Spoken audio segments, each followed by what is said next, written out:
Zdravím, tu Adriana a v tomto videu vám v krátkosti ukážem, ako v rýchlosti prepojiť Google formulár s vašou webovou šablónou v Canve. Takže poďme na to.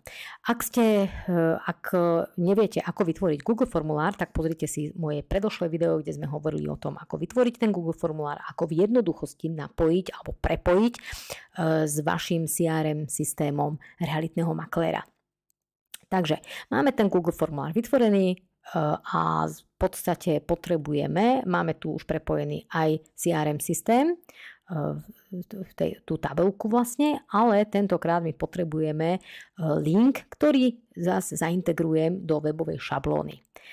Vyžiadam si link, tu si dám skrátenú webovú adresu, skopírujem, pôjdem na svoju šablónu a tu v tejto šablóne máme niekoľko políčok. Tuto máme napríklad dohodnite si so mnou stretnutie. Tu kľudne môžete aj to telefónne číslo prepísať alebo prelinkovať na WhatsApp samozrejme. Alebo na poslednej stránke je kontaktný formulár, čiže kontaktujte ma. Tu na to kliknem a dám si, že prepojenie, skopírujem ten link a to je všetko. A teraz, keď to chcem odskúšať, voilà, otvorí sa formulár vášmu zákazníkovi na vašom webe.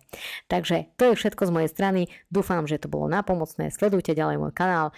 Ďakujem veľmi pekne. Čau, čau, čau.